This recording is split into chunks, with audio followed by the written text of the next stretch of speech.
Yeah, no, I'm pumped. Thanks for letting me be in this call today, guys. Hopefully it goes well and we can do some more. I'm Alex Romo from Los Angeles, California. I am 32 years old. Saif and I just connected over the last couple weeks through a mutual Skool community we're in with this guy named Hamza. It's like a self-improvement community, so we have some similar interests with health, and we connected about the fact that I play golf. I'm a professional golfer for the last 8 or 9 years, and I see all of these connections between golf and then like mental health, spirituality, physical health. I think that this holistic approach to life really has made me better at golf, and that really excites me, and it's something that I want to continue exploring for the rest of my life. All these little ways you can improve through meditating and your diet and your sleep and learning breath work and reading books and building a community like this with like-minded individuals to stay inspired and stay accountable with people with similar goals.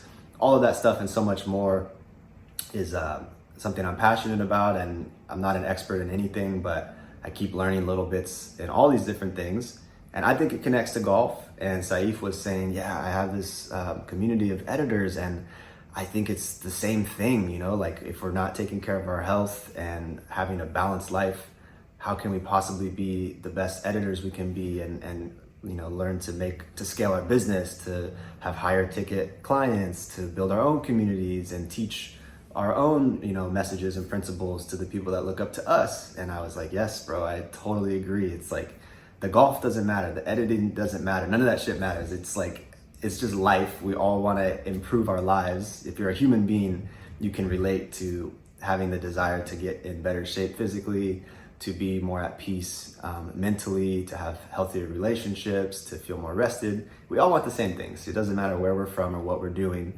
And so I think even though we have different skills and interests, I'm not a great editor. I don't know, the ins and outs of your guys' world as well as I know golf, but nevertheless, I think it's cool to see dots being connected between all these different areas. And so I'm going to do my best to share some of these things with you guys. And so a little bit of background about me is, like I said, I'm 32 years old, been a professional golfer since I was about 24 or 25. Played in a college here in California first, and then always was interested in weightlifting. I hated that people thought golf was kind of like this, not really a sport. Everybody that plays it is just soft and not athletic. I was like, that's bullshit. Like, I always lifted weights, and I want to hopefully inspire other golfers to take their health more seriously.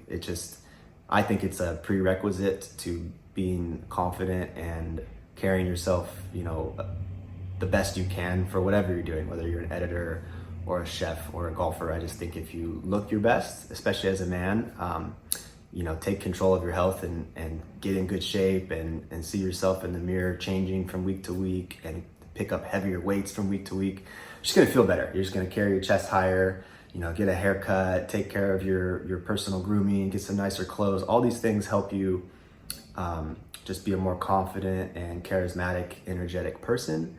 And I think that leads to more success in whatever else you want in life. So physical fitness was like one of the first things that I started to correlate with golf. And then as I've gotten older in life, I think mental health has been probably what has held me back the most. Challenges with anxiety and depression, and whether it was situational, like a breakup created some tension, or just this underlying sense of like, I'm not quite aligned with my purpose. I'm not quite feeling as fulfilled as I want to feel.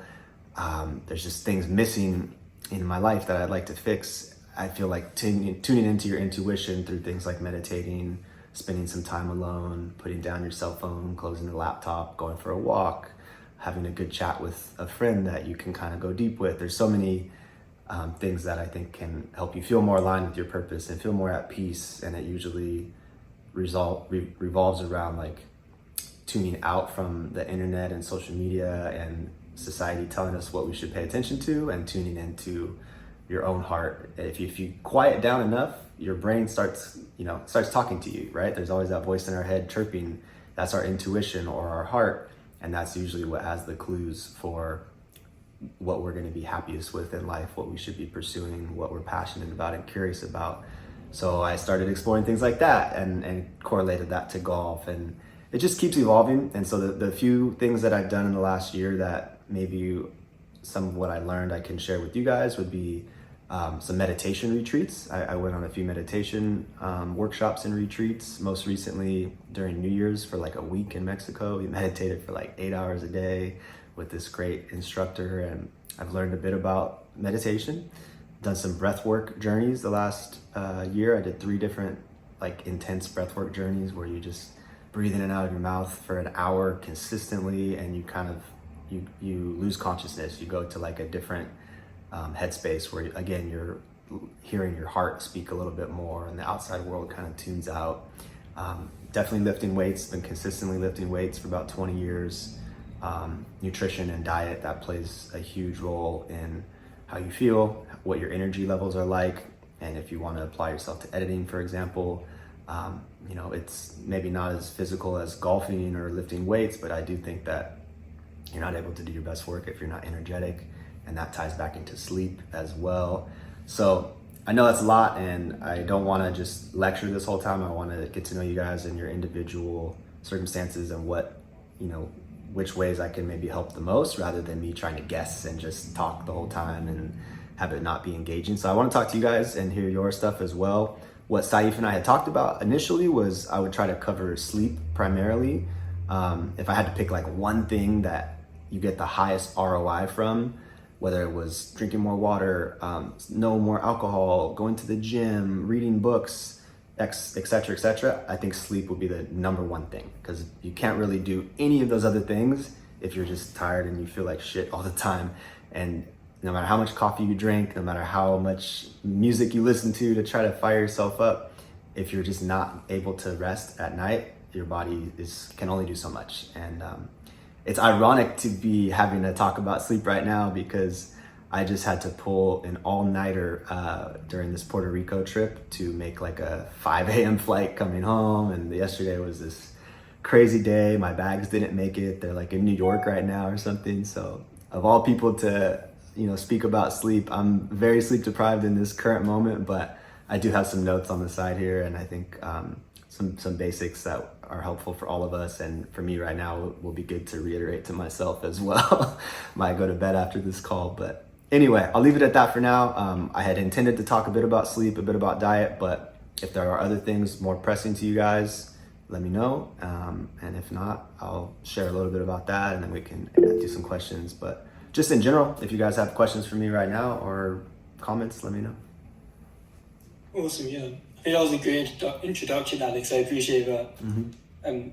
I found most interesting the way you talked about you looking and feeling good gives you confidence, and in a weird way that helps you charge more, because you're able to speak with so much more conviction. You know what you're worth. Even just having the self-identity of someone that's productive in another area of life. When you're sitting down to work, you have the self-identity of a confident, productive man, and that does wonders. So I'm really glad you brought that up. Yeah. And whereas, as you heard Alex say, we were considering kind of basing this first call more around sleep. Would you guys say that's the main topic that we want to sort of start from? We can use chat. Yes. Awesome, yeah. Is there anything else more important to you guys out of anything I said, or something else? Diet, okay. Diet, okay. Awesome, yeah. Yeah. Deep work hours to more than 4, okay. For sure, yeah, so increasing deep work would be more about just energy throughout the day. Awesome. Yeah, okay. Yeah, so let's, is there someone put their hand up who kind of struggles with sleep, and I guess you guys can kind of have like a one-on-one style talk, and let's keep it around like maybe 10-15 minutes, and then we move on to diet, if that's cool, boys. That'd be perfect, yeah. Awesome. Do I click on someone's hand when they raise it? Like I see Max just raised it. I think you can just call someone's name who you would like to have ask. Yeah, I guess for whatever reason it's showing at the top for me, Flare Demon YouTube. You have a question, bro? Yeah, bro. Oh, By the way, you can call me Lamar. I'm just on my old email right now. Okay, what's up, Lamar? Yeah, it's a bit weird. How are you, brother? But basically, I'm just like, I have a real problem with getting consistent sleep, right? So like during the week, because at my school, I take advanced courses, so I have a lot of work to do at home. And naturally, I just stay up for a while. So I go sleep from like 12 to 1 a.m. I wake up at 6. So I only get like 4 to 6 hours of sleep. And, I don't have energy throughout the day. And then eventually when it gets to the weekend, like just yesterday, I got 8 hours. I'm still just like super sluggish. So I was just wondering if you know how I could develop a consistent sleep schedule. Yeah, of course, bro. That's probably relatable for a lot of people in this room. Consistency is what the human body craves. We want to do the same things at the same time to get into routine so that we can start to predict when it's time to wake up, when it's time to go to bed, when it's time to go to the gym. Human beings they crave that consistency because the world has an ebb and flow. It gets sunny and it's daytime and then it's nighttime. And so animals have a rhythm that they follow.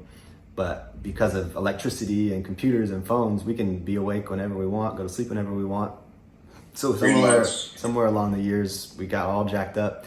And the number one thing that I think you can do to break the cycle is difficult, but anytime I'm in a poor cycle of being up too late and not sleeping enough and being tired, you got to start getting up early. Even though for 1 or 2 days, it's going to suck and you're going to be exhausted and you're going to want to nap in the middle of the day. Force yourself to get up at 6, 7, 8 a.m.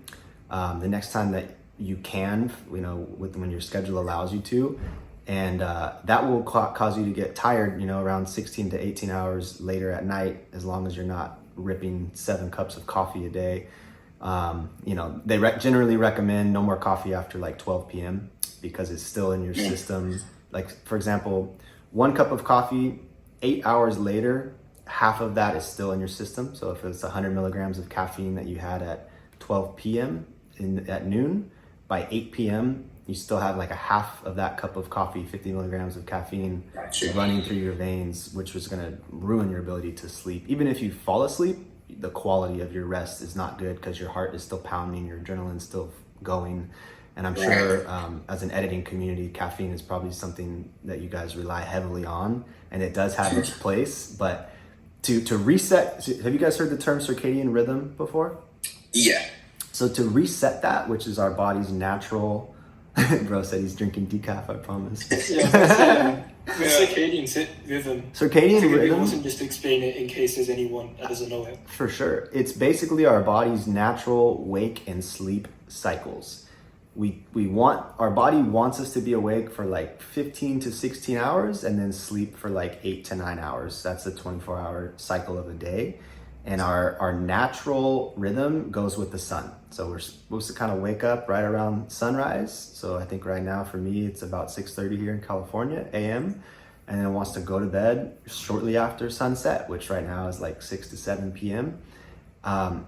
And in order to reset that rhythm when we're off cycle, it's best to get up early. I'm actually a fan of having coffee first thing to spike yourself early. When you're trying to reset, tell your body like, hey, it's time to go, 6 or 7 a.m., let's get up. And then no more after 12 p.m. And after a couple of days, so I had a couple keys that I wrote down and I'm gonna share them with you right now. If there was anything you wanted to write down or screen record, it probably would be this. I think waking up and going outside immediately, whether it's sunny or cloudy, it doesn't matter. That triggers the human body and chemicals and hormones inside of us. It's time to wake up, letting the sunlight into your eyeballs, not like staring at the sun, but like don't wear sunglasses or like sit in your room and look out the window. It's not the same. Like physically get your ass outside, like look up. It's preferable if you can be like shirtless, let the sun hit your skin. That's vitamin D getting into your body. What if it's dark outside when I wake up? I still would do it. I guess that the sun hitting your eyes, that part isn't the same, but there's a couple of reasons we do it. 1 is for the sunlight, 2 is for the movement. It's really hard to signal your body time to get up and go when we just grab our cell phone and start checking Instagram and DMs or texting or opening our computer or watching TV. We need to go outside, move a little bit, get some sunlight, and then water. hydrating, because we've been asleep for 8 hours and not drinking any water, dehydrated, and that's going to get our brain going and our hormones going. But the reason that we want to see the sun, and again, unfortunately, if you're waking up before it's light out, you are going to miss a little bit of that part. Maybe as soon as it's sunny outside, go experience that. But that's going to set our circadian rhythm. Say it's 7 a.m. when we get up and go outside. 16 hours later, we should be naturally getting somewhat sleepy, as long as we're not messing with it with a lot of caffeine or other stimulants.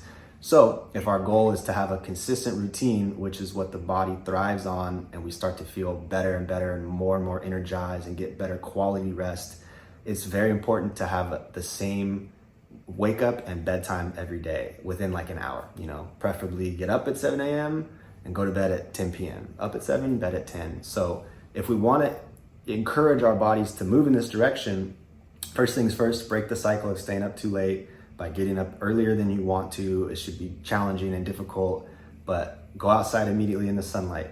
Walk, even for 5 or 10 minutes. I like, basically my routine when I get up is I make my bed, takes like 30 seconds, do 10 push-ups on the ground, just because it's hard and I don't want to, and I want to teach my brain first thing in the morning that my feelings aren't in charge. Like, oh, I don't feel like doing push-ups, so I'm not going to do it. Because none of us ever really feel like doing the hard work ever. It's rare that you're like, oh yeah, I want to go to the gym and punish myself. It's like, takes, you know what I mean? It takes effort to do these hard things. So obviously 10 push-ups is no big deal, but it's just a little bit of encouragement in that direction that like, I'm in charge today. I'm not going to succumb to my feelings. I'm going to do what I know I need to do, and we're going to carry that over into other areas. So make the bed, 10 push-ups, get a cup of water, preferably if you have electrolyte, packet or some sea salt. Electrolytes is like half of the equation of drinking water. Water is, by itself is not hydrating as much as it is supposed to be, because it needs the salt to, salt is what makes your body absorb it. If you just drink water by itself, it kind of runs through your system without like sticking to your bones and muscles and hydrating you as we think it does. But if you add some sea salt or an electrolyte tab, it's going to go a lot further. So preferably, get outside in the sunlight immediately, have some water in your hand, and walk for 5 or 10 minutes. That is truly the best thing you could do to signal to your body, hey, it's time to get up, let's go. You start to have these hormones called cortisol, adrenaline, norepinephrine. These things keep us awake, and these are a part of our like fight or flight survival response as well. We want those to start peaking in the morning, and we want them to chill at night. So if we wake up and check our phone and we don't get out of bed and we're lazy for the first couple hours, we're missing that opportunity to tell ourselves it's time to wake up. And then later in the day, that's when we pay the price, because our body's confused and it's like, well, now I'm kind of awake at 10 p.m. because I didn't really get into the sun earlier. And so that would be part of it, that initial wake up routine. Get in the sun, get up early, do some push-ups, drink some water, move a little bit. I also think with lifting weights, like doing some form of hard training or boxing or like a jog, if you can do that like before noon each day, I also think that just in my personal experience, I'm not sure the science behind this, I'm more tired at night. If I like physically exhaust myself during the day and it's not like the very end of the night, an hour before I go to sleep, I'm gonna have a better sleep. I'm just gonna be more tired. I think all of us can probably agree, if we have like a hard day's work and we get our shit done, we feel better about ourselves and we're tired, we're physically and mentally spent, and then we fall asleep easier at night. But another thing I would add to it is having an alarm. Everyone has an alarm to wake up, right? But no one ever thinks about a bedtime. We just leave it open-ended. It's like, well, whenever I'm tired, I'll go to bed. You kind of have to like treat yourself like a 5-year-old and have these little routines of like, no, it's 10 p.m. or it's 11 p.m. Now we start our nighttime routine, which to me means you have to plug your phone in another room. It can't be like in bed and the last thing you do is scrolling on TikToks, because it's so stimulating for our brain. It's just the opposite of like relaxing, resting, preparing to calm down. My favorite thing to do to calm down is plug the phone in another room and then stretch in the dark. So like lay down on the carpet, some basic stretches. One app that I really like is called Pliability. I'll type it in the chat to spell it for you guys. Pliability. Pliability. It has like all these little like 5, 10, 20-minute videos you can follow, and it's like slow stretching, you know, like hold a pose for 2-3 minutes. So I'm just like in the dark, I close my eyes, I'm just kind of like rolling around on the ground. I find that I get really tired doing that, but some people like to read, that's cool. I even would prefer watching TV, you know, over using your phone, because at least you're disengaged from the TV. You're just sitting there watching, but being on your phone, you're like interacting, scrolling, clicking. I find that and it's in your face right here. It's like, that's the number one sleep killer, would be being on your phone late. And I think it's too tempting to like leave it in your room right next to you. It buzzes, you pick it up and check it. If you're able to just close the workday, put it in another room, have this very end of the day nighttime routine, and an alarm, you know, like I start my nighttime routine at 10 p.m. So I plug my phone in, maybe on a piece of paper, I write down, you know, first thing in the morning tomorrow after I do my morning routine, these are the tasks I'm gonna do. I'm gonna edit, you know, hopefully the hardest tasks first. Gonna edit this video, I'm gonna go to the gym, and I'm gonna take my business call. If you give yourself that direction the night before of what you're doing the next day, I also think it's a lot easier to wake up with some energy and like, okay, I know what I'm doing, rather than, wow, I have to use energy first thing in the morning when I'm tired and groggy. I have to think about, what am I gonna do? It's harder to make those decisions. And I think it gives you better sleep when it's like, okay, I worked hard today, I closed the day out, and I know what I'm doing tomorrow. I can go to bed and rest easy. And it also, last thing I'll say is, it gives your brain, whatever the last thing is that you think about before you go to bed is what your subconscious is most likely to think about as you're asleep. So if we want to manifest, you know, useless things, be on TikTok all night and just be paying attention to pop culture and whatever, or, you know, girls, whatever. If you want to be improving your life and your business and your career and your success, then reread either your goals or like what you're doing tomorrow, write your plan for tomorrow, and let that be the last thing you read. I find that's like a really empowering way to just wake up and seize the day. And you may not even be aware of it, but your subconscious is gonna be chewing on that overnight if that's the last thing you think about. Got you. Yeah, so I know that was a lot. I guess if I was to simplify, so you had some bullet points, it was the wake up, you know, 10 push-ups, grab a glass of water, throw some sea salt in it, go outside. You know, if there's sun around you, great. Hopefully you're waking up around the same time as the sun. Get a little walk in, and then get to work on your hardest tasks. At some point in the day, hit the gym as hard as possible, or run or box. And then, you know, at nighttime, try to have some self-discipline around using your cell phone or your computer, and plug it in a different room, prepare for bed with some stretching in the dark, or some reading or some writing. And one other really simple thing that helps a lot is a cold shower first thing in the morning, like after you go for the walk outside. You just do some push-ups, whatever, get in the cold water, because this also signals to our circadian rhythm, like get up. It's exhilarating, and it's on a scientific level, what extreme cold does is it triggers our fight or flight response, which is again hormones like cortisol, adrenaline, norepinephrine. These things turn our body on overdrive, because it's like, I'm running from a lion or a tiger or a bear, I have to survive, and it's flooding our system to be just like completely alert. When we flood that first thing in the morning, it's like, you know, our body only has so much of each hormone per day until we sleep and reset. So let's say I have 100 points of cortisol. If I spike 50 of them at 7 a.m. with a cold shower, there's only 50 more for the day, and they're gonna slowly phase out. And by the time I go to bed, they're gonna be out of my system, which is what we want, because those hormones are the opposite of sleep. It's total alertness, because we're afraid of a bear and running for our lives.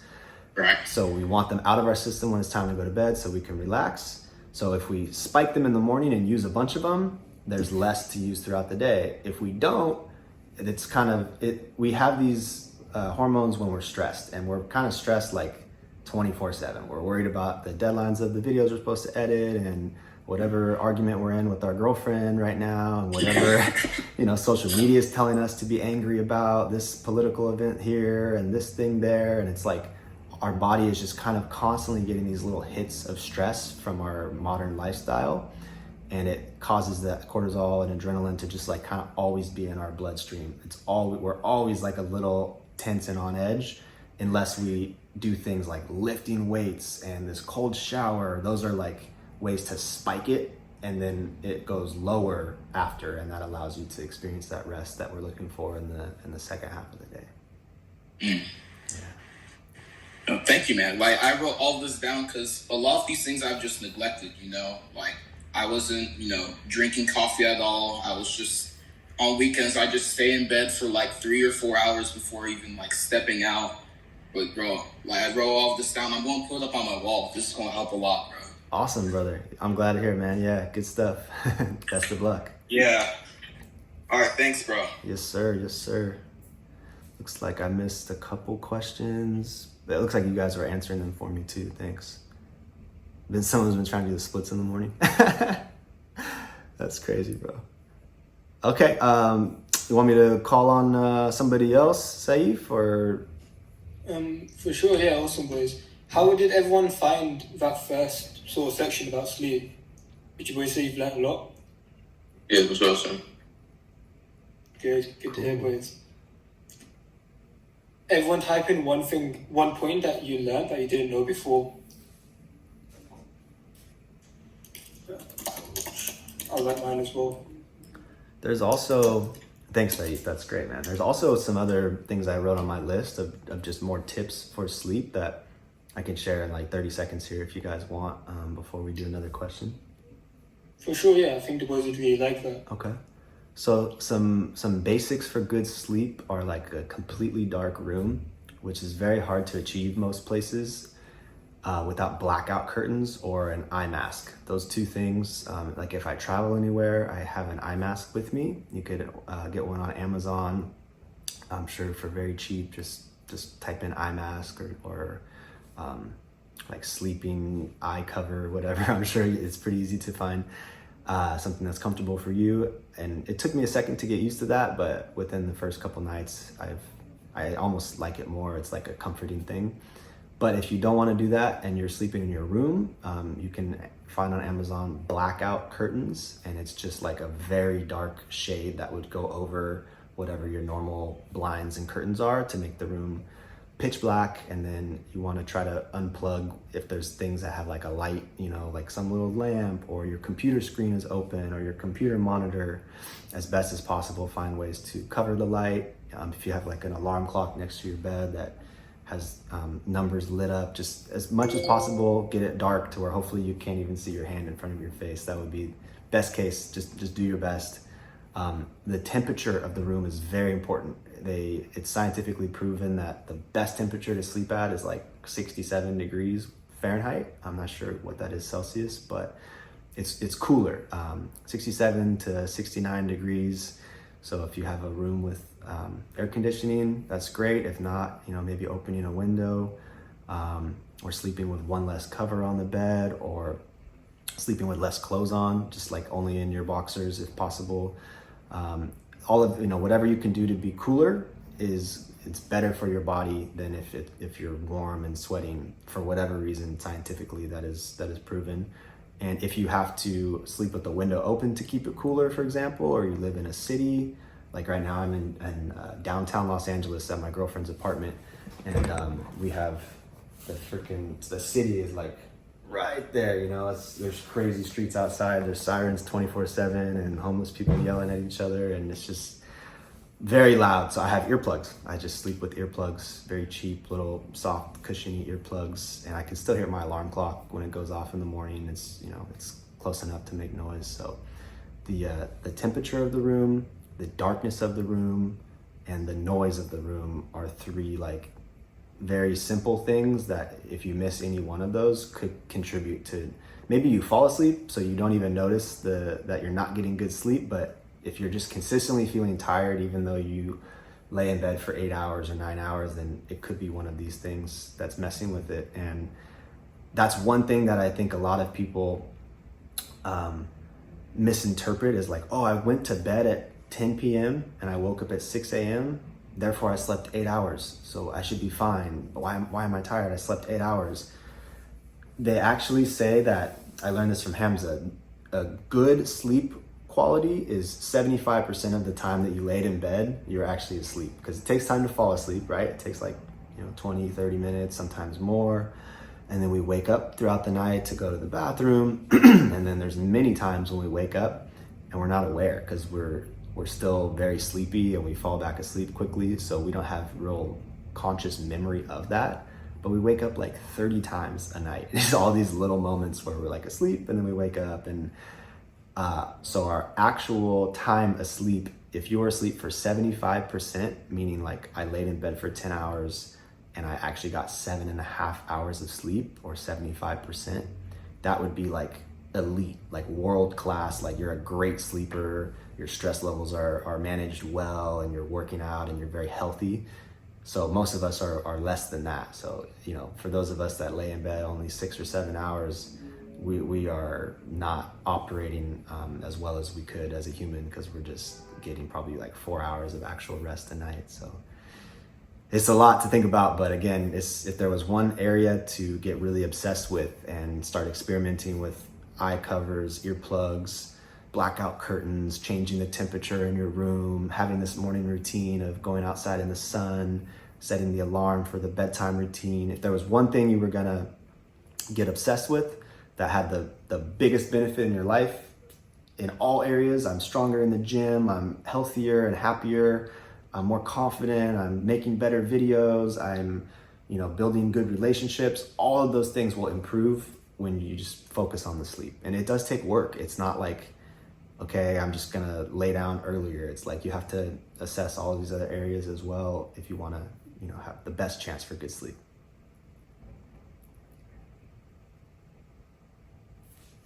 Yeah, that was really well said. I'm glad we brought those 3 points. So you said light, temperature, and noise. Mm-hmm. I believe you said they were. Correct. Yeah, I didn't know that those were the three main important factors. Yeah, for sure. It looks like let's end off this sleep section with the last few questions. I'm sure you can see it in chat. Mm-hmm. Yeah. Then just answer those and then we'll move on to our next topic. For sure. Yeah, sorry, I missed that the chat was going. Sea salt, coffee, cold showers, raise cortisol. Yeah, they do. They raise it, and then after, that was you writing, Saif, got you. Water and salt, subconscious. Someone asked about mouth tape. Yeah, I have mouth tape. I've tried it before. I still haven't got consistently good at sleeping with it for whatever reason. It seems to wake me up.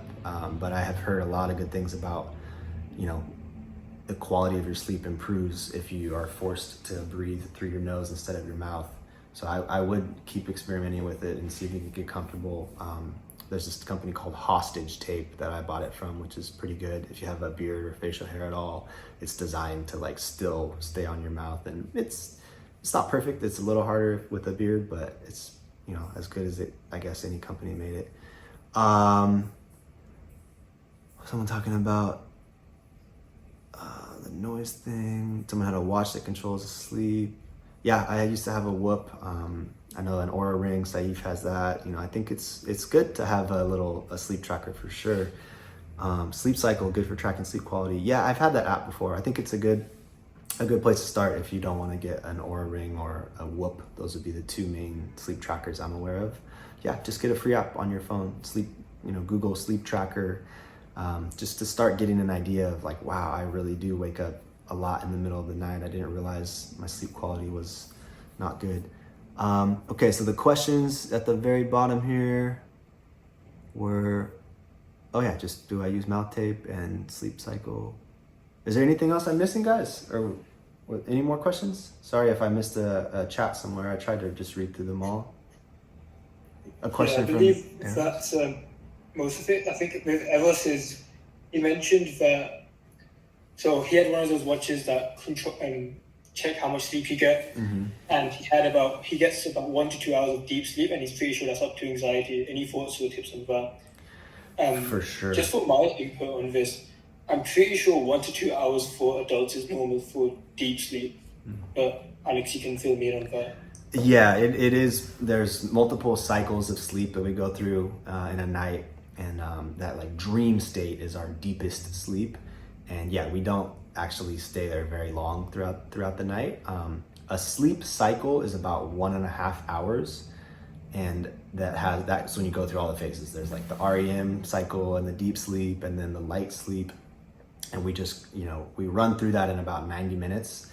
And hopefully we have 5 or 6 of those cycles in a night. But yes, the total amount of deep sleep is not going to be that much. I'm not entirely sure what average would be, but you might not be, that bad if it's only 1 to 2. But regarding your question about anxiety, yes, 100%. When we're stressed and anxious, our brain is like overactive and overthinking, especially when we stop receiving input like social media or talking to our friends or doing things, working, going to the gym. When we're not distracted and we're just literally laying there with our eyes closed, that's when your anxiety gets the loudest, because there's nothing else distracting you. It's just your own brain chirping at you.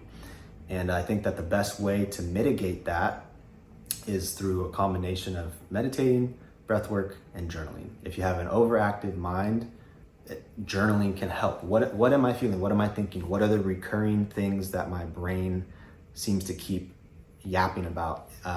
It's clearly trying to get my attention, whether it's stress about a girl, stress about my job, stress about my finances, stress about my physique. I know I'm not in good shape. Stress about my family, my relationship with my parents is tense, or with my girlfriend is tense, or I don't feel like I'm living my purpose. I feel purposeless or lost or confused. Any of those things, anxiety is our mind. It's like the check engine light in a car, when it's like the oil's low in your car or your engine is messed up and the light comes on telling you to like take it to the dealership and check it, needs maintenance. That's what anxiety is. It's our internal survival mechanism. Something is a little bit off in our life, and we know that, and we're not doing anything about it. So our mind is going to create this unrest, this discomfort, and keep yapping at us until we look at it, until we pay attention and have a hard conversation with our family member that we're tense with, or we do the work that we've been putting off with our editing, or we get to the gym and do the workouts that we know we should be doing. It's like whatever we're ignoring, it's not going to go away. Our brain is going to keep bringing it up, ruining our sleep, ruining our energy and our focus during our day for the things that we want to be getting done. And it's just not a fun way for any of us to live, right? It's stressful and challenging, and none of us want to be that way. So I think that when your mind is overactive like that, you want to write it down. Like, note what is the recurring thing that keeps coming up? Is it related to my girlfriend? Is it related to my family? Is it related to my fitness? Just write it down. That's like offload. Like, our brain is like a computer, right? And at a certain point, it's overflowing. There's too much in there. We can't keep track of all of our thoughts because we have 60,000 thoughts a day. We have to write it down. That's like offloading something and clearing up some memory. We have 8 terabytes of space in our brain or whatever. Let's get 100 gigabytes out on this journal, each night. And if you do that consistently, that's one part of the process. Another part of the process of kind of down regulating the nervous system is this like unplugging from constant stimulation. And that's part of the stuff I talked about with like putting your phone in another room an hour before you go to bed, not checking it an hour after you wake up, trying to like spend some time alone each day, whether that's driving in silence, going for a walk in silence, being at the gym in silence. Like, any opportunity you can find to stop absorbing new information gives your brain time to offload, these anxious thoughts. I know it's a negative and an uncomfortable thing, we think, but it's actually our body's like purging mechanism. It needs to our brain needs space to have these recurring thoughts to come to the forefront of our attention so that we can write them down and address them and take action and fix the things that we know we should fix. And then that's how we get to a more peaceful place. We get deeper rest, that deep sleep goes up, we're more effective at everything in our life. So I think that some stillness, time alone, or just even putting your phone away for a little bit, some journaling about what am I feeling, what are these recurring thoughts I'm having, maybe trying to figure out why or what a plan of action is I can take to, make changes to these things that I'm struggling with. And then a third thing, which I would put like a star next to as a bonus after you've done those first two, something I'm interested in right now is breath work. breathing, you could watch a simple YouTube video from Wim Hof, W-I-M-H-O-F, and he's like one of the main breathwork guys right now. Just type in like Wim Hof breathwork and it'll be like a 10-minute video. It's guided.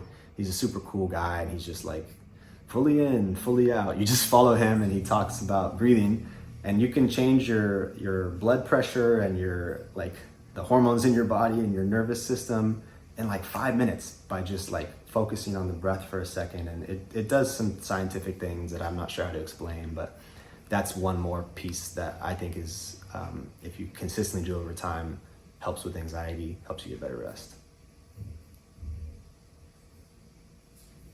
Yeah, that's awesome, man. I think we've covered a lot with sleep, and I like how many angles you sort of approached it with. We've got the theory side, so all of these hormones and everything, but you've also heavily touched on the practical side, Alex, which I think everyone here really appreciates. Hell yeah, that's great. I see Inner has his hand raised. Yeah, hello? Yeah. What's Mine's going actually on, bro? vegan, but I got the old email thing too. So yeah. You got the what thing? Sorry.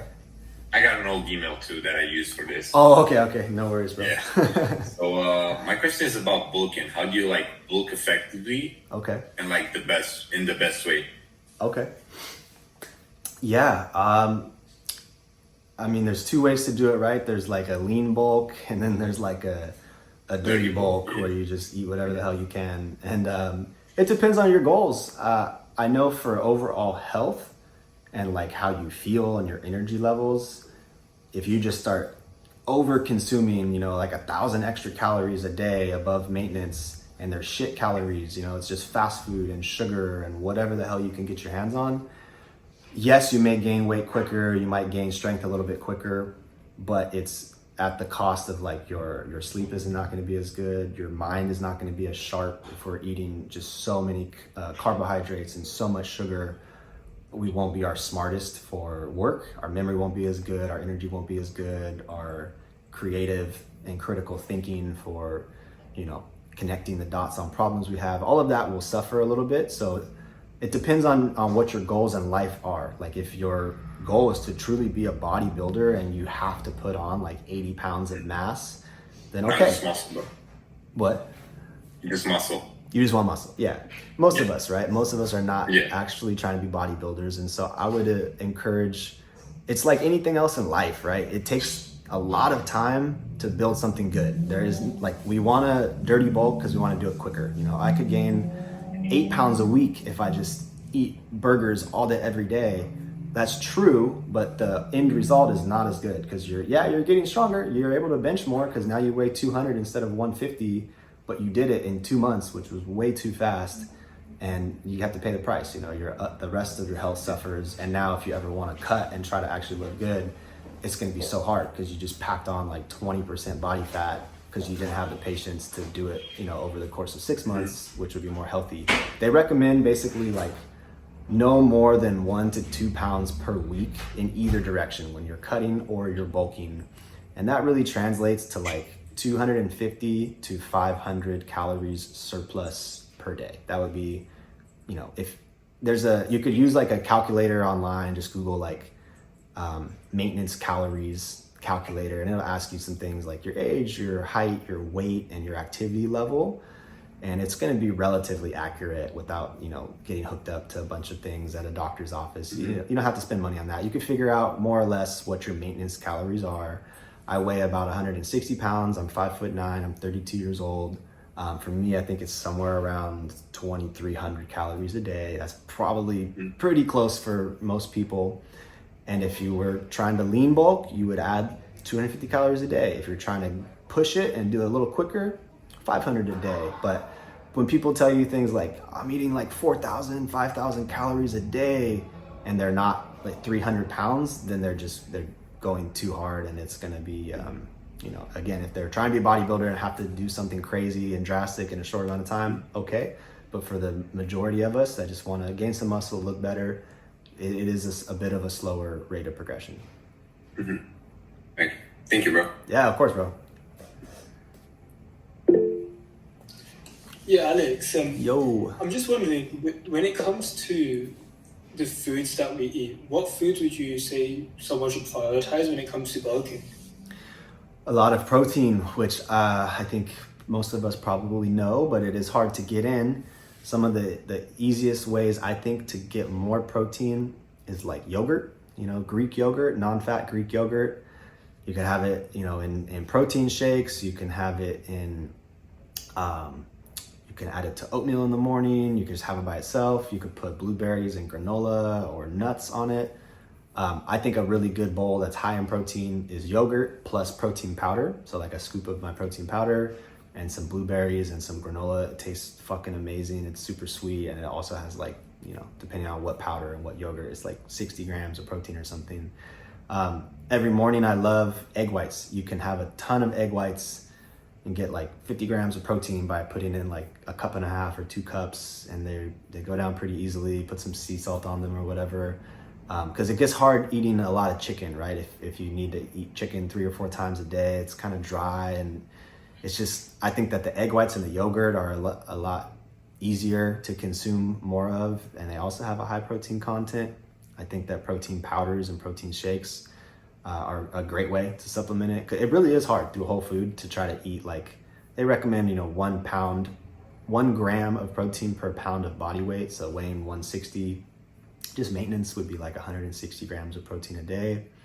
If you break that down, that's like 40 grams of protein 4 times a day. And 40 grams of protein would be like quite a lot of chicken or steak, about as much as most of us would be comfortable eating at one time. But if you throw in the shake, or if you throw in the yogurt, or in the morning you slap some egg whites in there, I think that helps a lot. Those are, my 3 favorite things: egg whites, chicken, and yogurt for protein. There's a lot of others, beans. You can add beans on salads, fish, steak. But I like to keep it simple. I feel like it's harder to like recreate every day what you're gonna eat than it is to just be like, all right, these are the 2 things I have for breakfast every day, or I switch it up each day. I do one or the other. These are the things that I have for lunch every day. I'm a big fan of either ordering from a meal prep company or figuring out how to do it yourself. But just in general, when we're trying to get stronger and support our body through working out and changing, but protein is the building block of that. Everybody would pretty much agree you have to be getting in more protein, or your body doesn't have the natural raw resource that it needs to recover from these workouts. When you tear your muscle down doing bench press, the protein has to be there, or else, eating any food will help, but protein is important. And then, the other 2 are carbohydrates and fats. And I think everyone likes to really overcomplicate exactly what macros do I eat, exactly how many calories. It's like when you're already starting to see good progress, and maybe you have like a higher level goal of a bodybuilding show or trying to become a fitness influencer, then fair enough. Let's talk about the specifics and really nail it. But for the most part, we're just, trying to improve and gain some muscle and look better, the protein is really the only thing that I would stress about. Just make sure you hit 1 gram per pound of body weight per day, and try to avoid like literal junk food. We know without like reading a book or watching a YouTube video, we know immediately with most foods, like, this is a good food for us, or this is a cope. We know that like pizza is a cope, a burger is a cope, and apple is healthy, And then if you want to use one general rule of thumb, it's like, did it come from like a box or a package or like a store? And does it have like a long list of ingredients when I check the tag? Or is it just like a whole food, like a potato, a piece of chicken, an egg, lettuce? Like, these are all just like one ingredient. They're whole foods. They didn't come from a box. It wasn't frozen. It's not this like, genetically modified, hormone-filled thing. In general, in terms of health, like, we want to just be eating more of the whole foods. But that's a whole other topic we could spend a long time on. But for just trying to look better and feel better, I would just, get some more protein in. Thank you, bro. Yeah, that really helps. Just because of how much advice there is out there, it's like, what do I focus on? And being able to say that, okay, the protein is the main driver when it comes to this. That's really good advice, bro. Thank you. Yeah, and Alex Hormozy has some great protein things. I noticed, he's obviously like a business guy, but he's freaking jacked, right? And he's been starting to make a lot of little short Instagram videos with recipes. I haven't tried any of them, to be fair, so I don't know how they are, but he's trying to help guys get a shit ton of protein for really cheap. He's coming up with these morning cereal with 80 grams of protein for $5, and I just keep seeing his videos like that, so maybe that's worth checking out too. That's awesome, yeah. I believe there's a few questions here from, let's go with Kirill. Alex, leak your protein shake recipe. Oh yeah, for sure, brother. Yeah, I have a lot on my Instagram. I have a partnership with this company called Vital Proteins, so I do make a lot of protein recipes and shakes and stuff. You can find some of them on my Instagram or TikTok, but the most simple one that I make pretty much every day is it's either almond milk or coconut milk, like 2 cups, 16 ounces, something like that. A protein powder, I don't really care what it is, just whatever you can afford, whatever is near you is going to be fine for starters. Protein powder, almond butter, peanut butter's fine too, whatever, but let's put some almond butter in there for some healthy fat.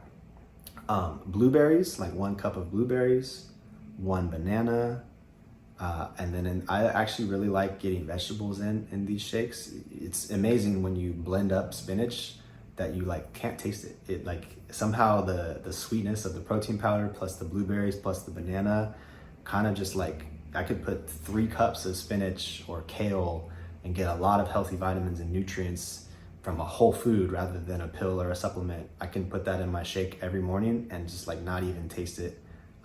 Maybe if you've never had it before, you might notice at first, but I find that it's really not that hard to get used to, and it's a very healthy shake. So yeah, the protein shake is almond milk, almond butter, protein powder, spinach or kale or whatever vegetable is available to you, and then blueberries and banana for sweet. Blueberry is kind of commonly regarded as the healthiest fruit you could have. It has a lot of antioxidants, and it has a very low sugar quality compared to mango, pineapple, peaches. Pretty much every other fruit is all fruit is good for you, but a lot of it is fairly high in sugar, and that's not great for us. It's certainly better to get it through fruit, but compared to a donut or a cake or something like that. But the banana and the blueberries is many times I've heard recommended as if you're gonna put any fruit at all in a smoothie, let it be those 2 things. And if you need a little bit more sweet,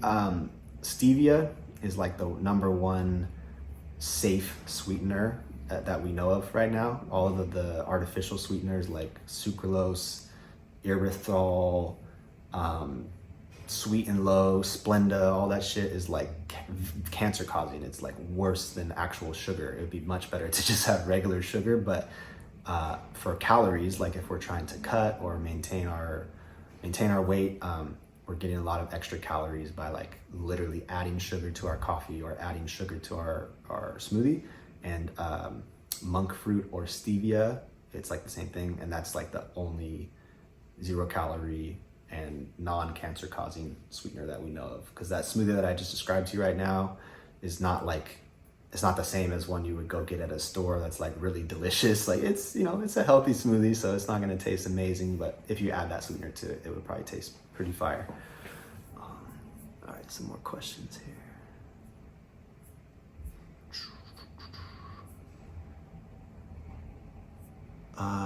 Focusing on God, reading the Bible has drastically decreased my stress. I went through extreme trauma and stress, and it went, yeah, I actually agree with that as well. For some people, meditation and just believing in the power of the universe is kind of their form of God and spirituality. Other people believe in one particular God or another, but I'm fully in support of believing in a higher power, and that kind of being some peace of mind, and it's something that kind of stabilizes your life and makes you feel a little bit more calm to the anxiety. So yeah, I support that.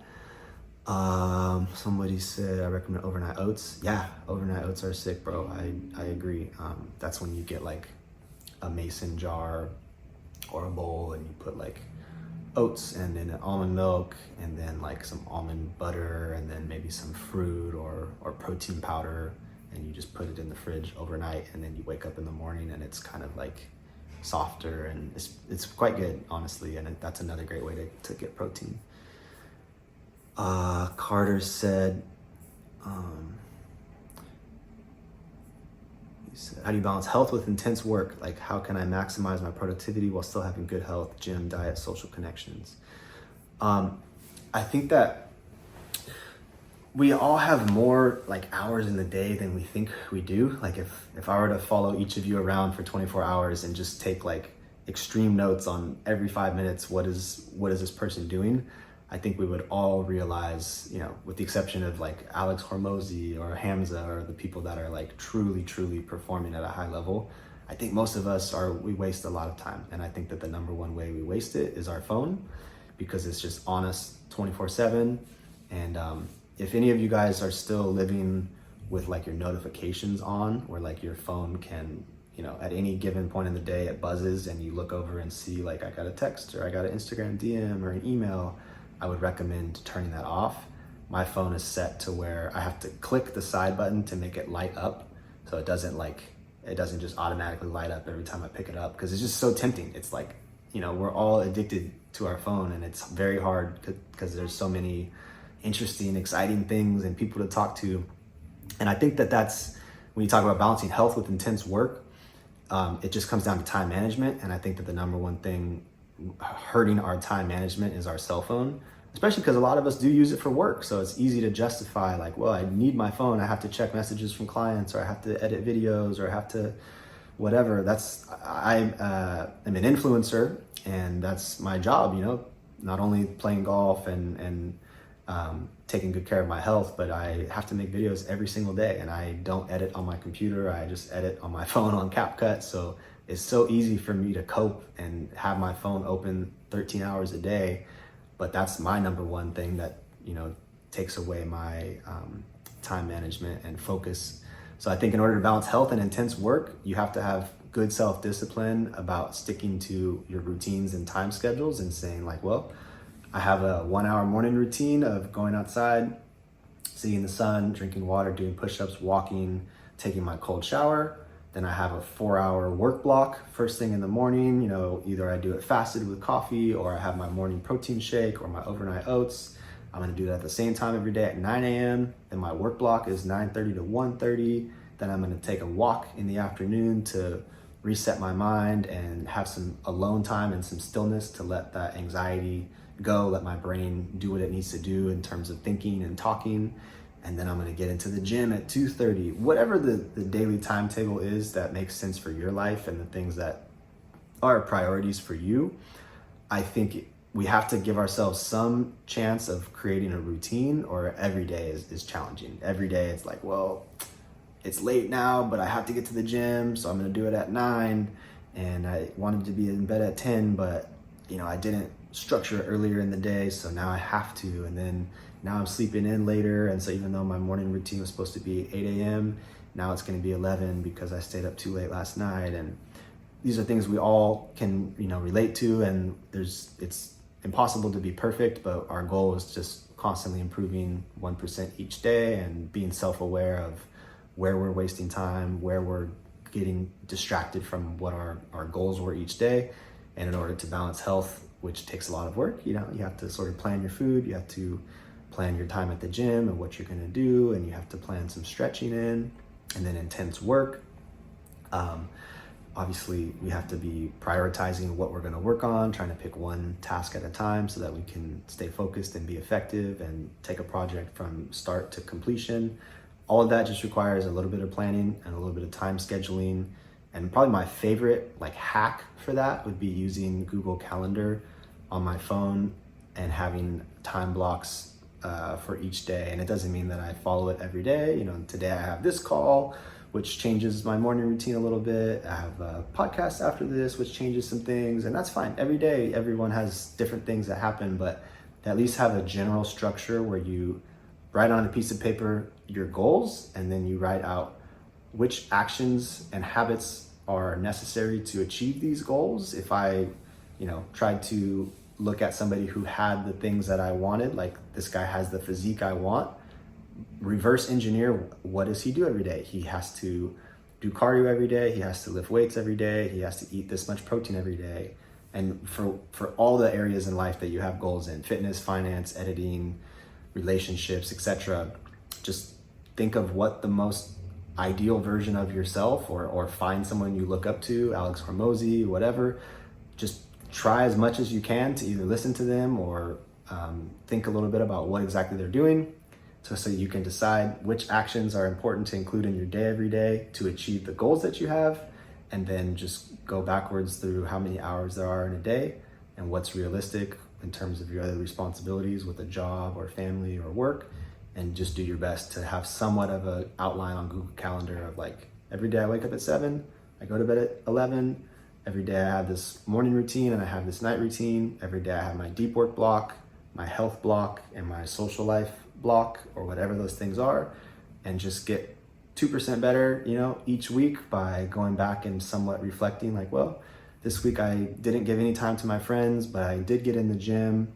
I felt like this. Next week I'm going to try that. That's kind of our life. It's like we're the project. Our whole life is trying to figure out how to optimize our time. We all have the same 24 hours in a day, but humans are drastically more or less successful than one another just based on their priorities, because there's always 10 things we could do at any given moment, but only 1 or 2 of them are directly related to our biggest goal, and the rest is kind of just fluff or a cope or a distraction. And maybe, at first we're not aware of this, and then our goal is to over time become more self-aware and self-disciplined with eliminating those things that are not our highest value. It might be good, might be an okay thing, but it's, we only have so many hours in a day, and we want to focus on the top priority tasks and not expect perfection, not beat ourselves up if we don't, but just slowly get more and more aware of how we waste time. If you live with your parents, convince them to purchase healthier food. Yeah, for sure. Does to blend the food, reduce the benefit of the food? Maybe marginally, but again, unless we're like top level bodybuilders or like competing in the Olympics or something, I think that for starters, the benefit of just how easy it is to blend things into a shake and just drink it, that's part of why I like that in the morning, is because it doesn't take 30 minutes for me to cook and then eat and then like just sit and be shoveling food into my mouth. It's just a drink, I blend it and then I can just sit down and be doing work while sipping it at the same time. So I think that the benefit outweighs maybe the 10% reduced quality of the nutrients by blending them. Protein powder with no flavor. Yeah, I have a flavorless Vital Proteins one. Avoid aspartame at all costs. Yes, I would agree with that. Is this being recorded? I think it is. Yeah, safe. Cool. Any tips for fasting during Ramadan and making sure that productivity doesn't dip? Staying hydrated and having sea salt, electrolytes in the water. During Ramadan, is that, how much are you supposed to fast during that? Does anyone know? Essentially, it's usually around 12 plus hours in some countries. So it's no food, no water. You essentially can't consume anything. Realize that your body still has the same energy throughout the day. Just avoid processed foods during suhoor. So suhoor is before sunrise. We have all the food that we are going to have for that day, and you break the fast at sunset. So the fast is between those times. So during the suhoor, so during that meal that you do have, try to have high protein, high fat. Drink lots of water with the electrolytes. Focus on your electrolytes, or all the water is just going to drain out your system. You're gonna wake up dehydrated. The first thing, it's horrible. I know that because that was me last year. Other than that, honestly, it's the same advice that Alex just gave now, just moving it into a smaller time frame. That's all it is. The same dietary advice applies, Daniela. Yeah, that's perfect. I completely agree. The protein and the fat, that's what helps you feel full. Healthy fat, almond butter, avocado, coconut oil, nuts, almonds, etc. Those are all healthy fats. They make you feel full for longer, rather than carbohydrates, like eating a lot of bread. That spikes your blood sugar. So in the moment, it's like it quickly gets into your bloodstream and you feel full and satisfied, and then you drop after, and you're hungry very quick. And that's how, people eating a lot of bread or a lot of chips, they constantly have cravings. It's you eat and then an hour later it didn't stick to you and actually do very much for your body. It was just quicker energy. And if you're an athlete, running a lot or doing hard training, it's good. It's okay for that. But if you're trying to survive a fast, high protein and high fats is your best friend. I definitely agree with that. Let's see. I mentioned almond butter. Are there any benefits to that over peanut butter?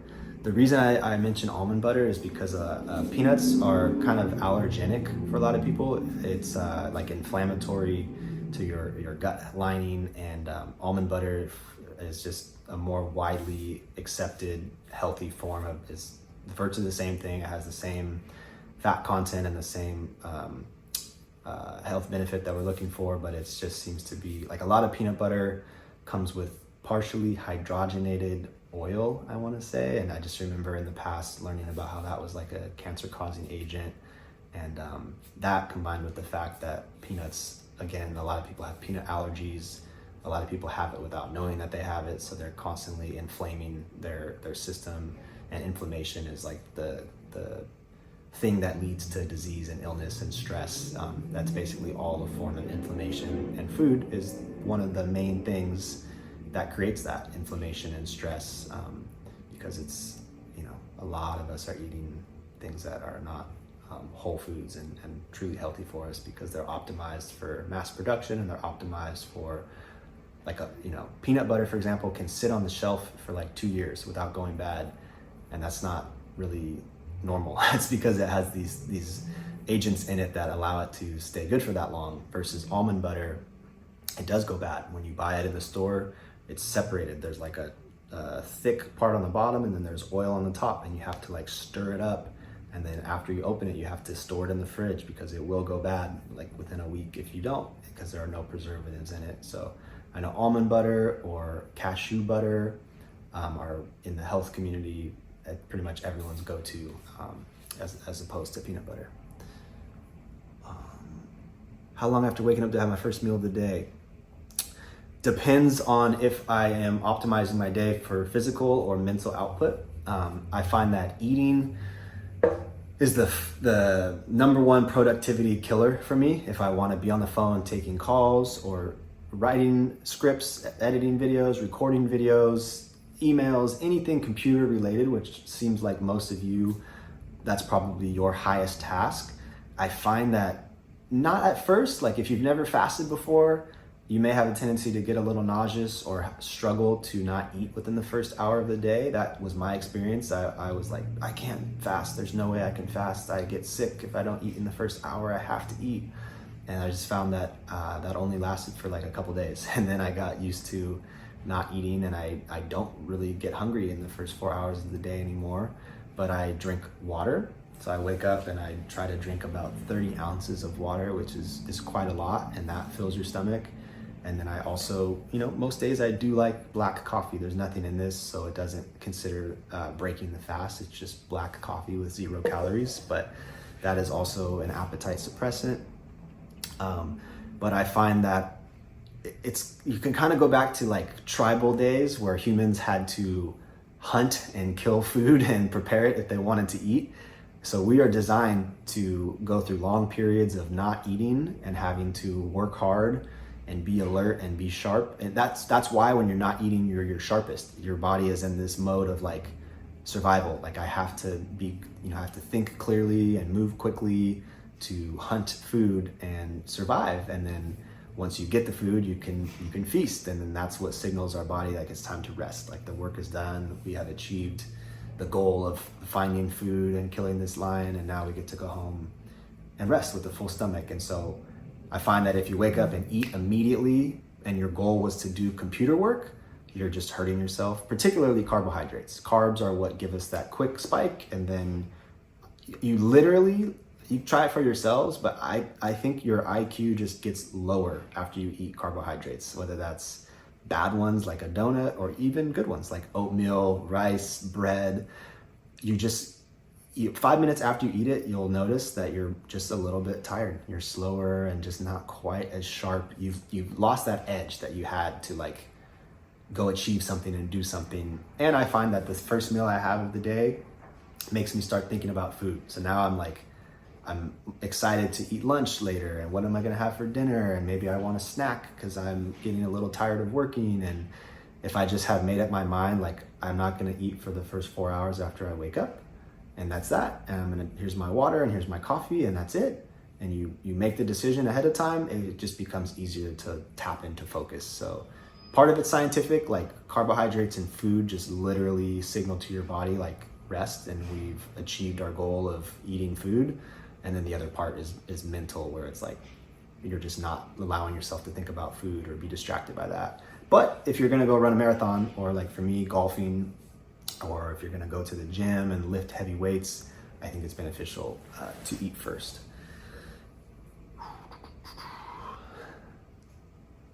Wow, I missed a lot of questions, sorry guys. I'll try to start answering these quicker so that I can get caught up on them all. What lowers testosterone drastically? Wow, a lot of things. Like jerking off too much, like doing that too frequently is lowering your testosterone. Like being on NoFap for a week, if you guys have ever tried that, you're gonna feel more confident, you're gonna feel more charismatic, you will be stronger in the gym, you will be sharper mentally. Those are all products of raised testosterone. Like that's just peak masculine energy, is to be like kind of a savage, kind of like, energetic and ready to go get what's yours and do your work. And I think that if you have a routine of like every single day jerking off, that's like definitely going to drain that testosterone. And that would probably be, for most guys, I think that's probably, especially young guys, like the number one thing that drains testosterone. And then we can get into all sorts of other things like plastics, microplastics, by putting your food in the microwave, or eating things from plastic containers, or eating, sugar for sure, or alcohol. Definitely, alcohol is like a huge drainer of testosterone and energy. Not getting good sleep, everything we talked about earlier. If your sleep is low, your testosterone is definitely low. Not working out, not lifting heavy weights, that's like a huge thing for testosterone as well. So that's probably like another lecture that I would try to do some preparation for if we wanted to talk about testosterone. Carnivore diet, I have no experience with carnivore, so I can't really speak to that. Opinion on protein powder, some people say it's bad for health. No, I mean, it's obviously preferred to like eat whole food, but I don't think it's a bad thing to have one protein shake per day. I think that that's okay. Black coffee bad for your gut health? It depends.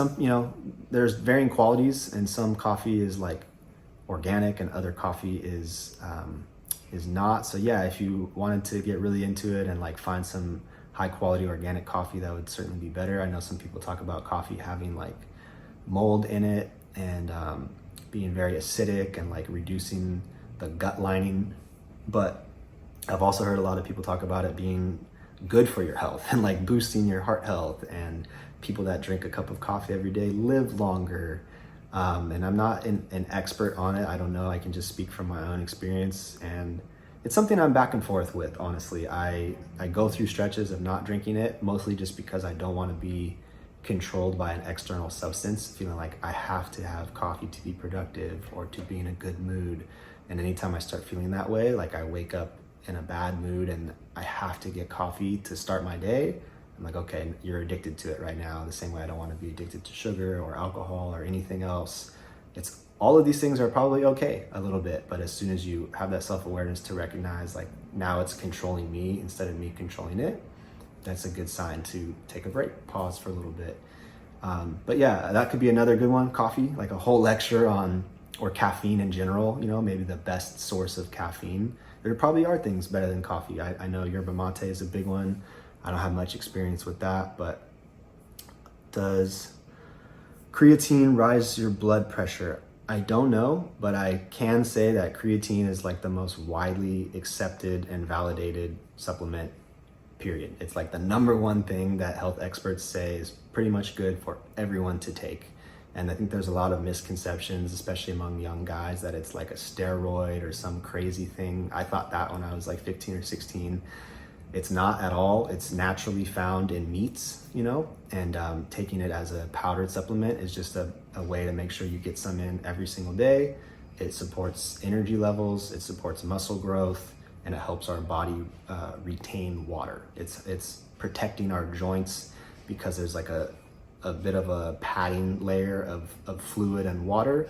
It's helping us stay more hydrated and absorb more of the water we're drinking, similar to sea salt. And that's also part of why it makes us look bigger and our muscles are more inflated when we take creatine. Does it raise your blood pressure? I genuinely don't know. If someone does, let me know. We could probably try to read some studies about that, but I'm pretty sure creatine is like across the board recommended for just about everyone.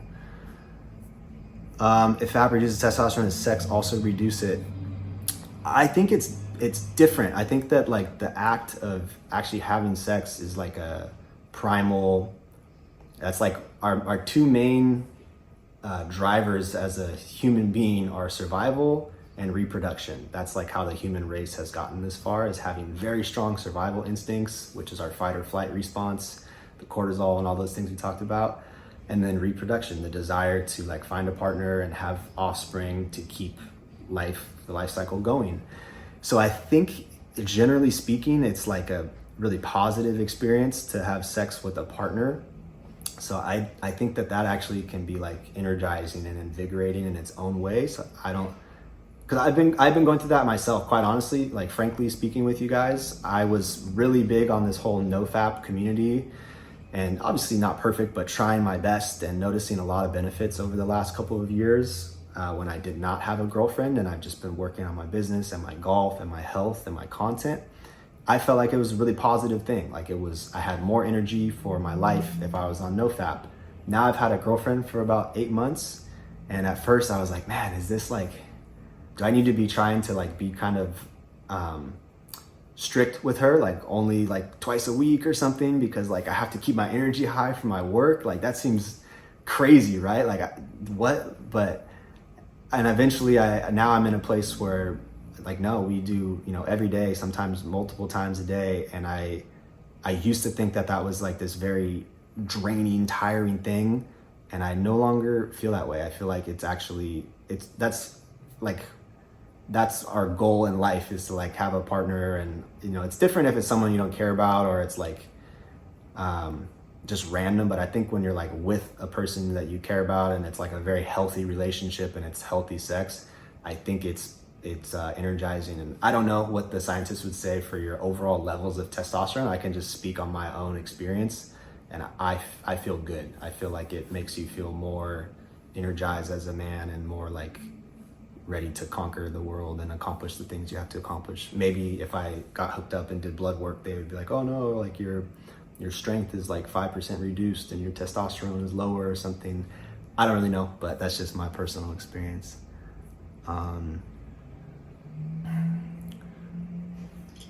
I believe that's all the questions. Cool. I appreciate your time, Alex. We did run a little bit over. No worries. Apologize for that. No problem at all. No problem. Was there any more like raised hands or questions you guys had, or do you want to wrap it right now, Saif? It's up to you. I have about 40 minutes until a podcast, but I know it's late for you guys in the UK, right? Got it. Yeah. I think we'll wrap it up here. I believe sure. we've answered like most of the questions, and Yeah. bro, the stuff you've taught in this lecture has been amazing. Even me myself, bro, I'm gonna go watch this recording back. Just start taking my own notes again. Like, Oh yeah, thank you. Always will find it. Does everyone want to unmute? It was It was really cool, man. Yeah, it was. It was good, yeah. Cool. Yeah, I Thank you. appreciate you taking the time to do this call, bro. Thank you guys. I appreciate it. Yeah. Thank you, man. Well, Thank you. You're welcome, guys. Yeah, you guys are welcome. Definitely. Yeah, Saif and I will talk some more and figure out what we're gonna do with this, and if there's, you know, if you guys want to have more talks and things like that, we'll figure out a way to do it and a way to structure things. Great. I didn't really have like a whole lecture or anything on this one. I didn't know any of you guys and just wanted to start simple, and we can figure it out together if you want it to always be Q&A or if I, planned particular things. But this was a good start. I'm glad that you guys all chilled with me for an hour and we talked about stuff. That was good. Mm-hmm. Hell yeah. Boys, would you guys like calls like this in the future? Is there something? Yeah, you guys are yeah. interested in? Definitely, bro. Yes, this is very viable. Yes. Hell yeah. Cool. Awesome, yeah. That's great. Alex, I appreciate your time. Once again, on behalf of everyone there, I just want to say thank you. Yeah. That's all, boys. I guess we'll leave the call now. If you boys just want to chill, if anyone took notes, you can share it in the chat, and everyone can unmute. It'd be nice. Cool. Yeah, take care, boys. Hell yeah, boys. Have a good one. Talk soon. Take care. Bye, guys. Thank you, Alex. You're welcome. My pleasure, bros. Bye. Thank you. Thank you, bro.